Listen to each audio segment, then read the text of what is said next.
Is this thing on?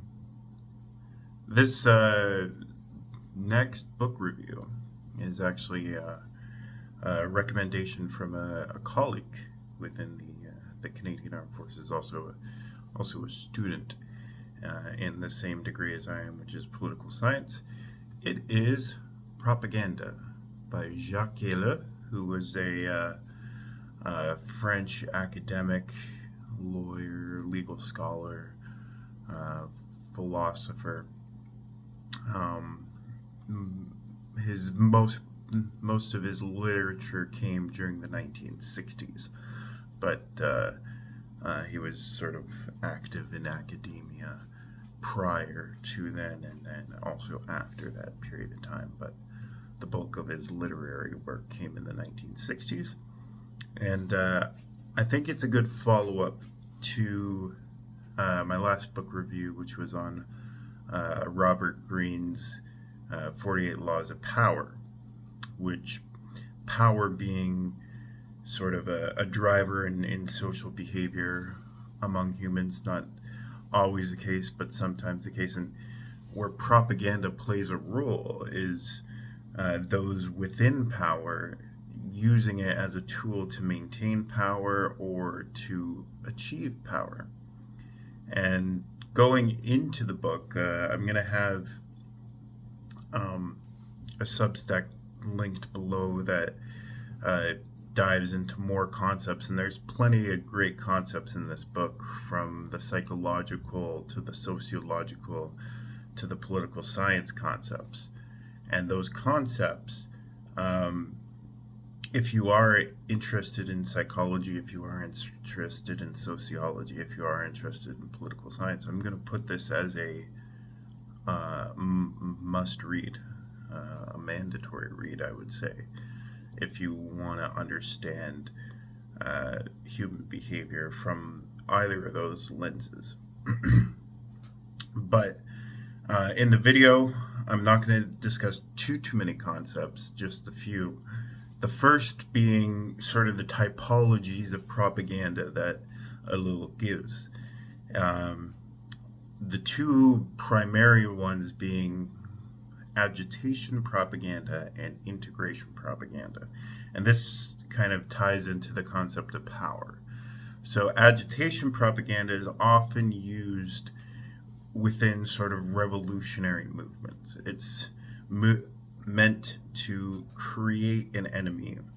It's meant to stir up tension against a status quo. That's what agitation prop is.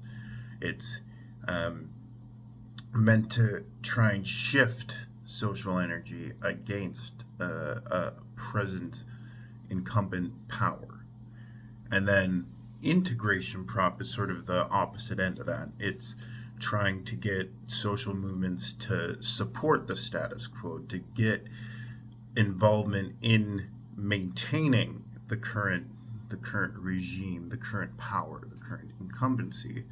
And so both occur, but what sort of occurs before is, if you are looking to gain power, you're more often than not employing agitation propaganda. And then when you're in power, you are more often than not deploying integration propaganda. But there have been cases in history where both have been deployed at the same time, and I think that's part of the reason why the period of Nazi Germany was so interesting. And he's writing it like just less than 20 years after that period occurred, where both agitation and integration propaganda was used simultaneously by the Nazi Party. That basically you were competing against other powers at the same time as simultaneously trying to craft conformity within the culture. And that's sort of what integration propaganda is. It's aimed at conformity. Agitation propaganda is aimed at revolution. So that relates to power. And that's what makes this book a good follow-up to Robert Greene's book. The next I want to talk about is how propaganda relates to ideology, and there's plenty of good references in the book, but this one I want to sort of talk about, and that is on the one hand, an ideology can be expressed in a catchword, a slogan. It can be reduced to a simple idea, deeply anchored in the popular consciousness. A public opinion is used to reacting automatically to the expressions of a former accepted ideology. Words such as democracy, country, social justice can now set off the desired reflexes.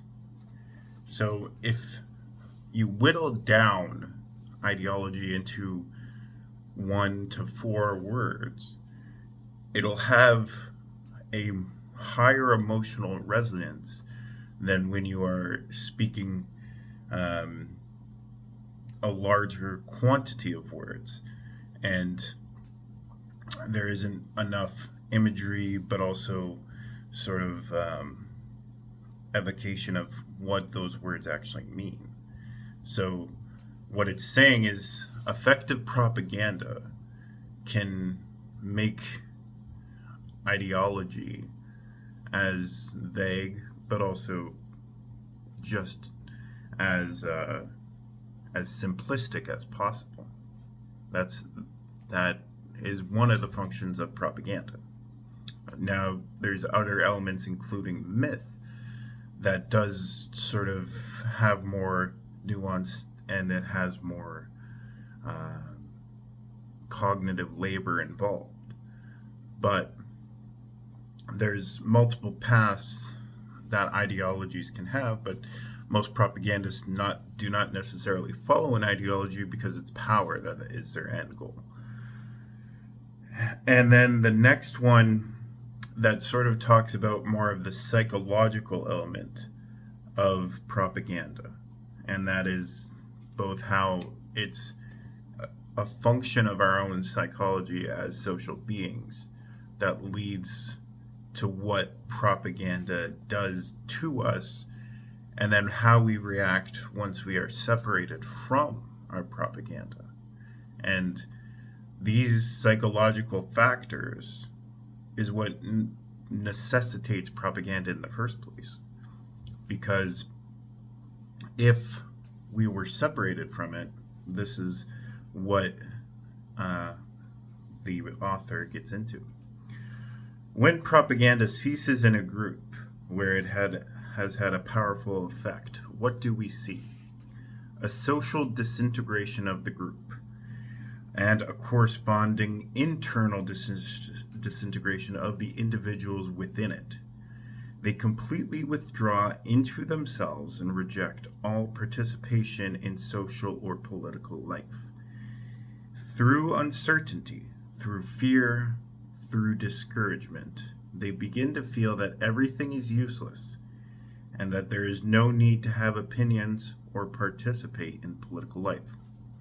Once people are separate from their propaganda, once people are no longer in a setting in which propaganda can be effective, they often feel a sense of cynicism, a sense of nihilism, a sense of meaninglessness.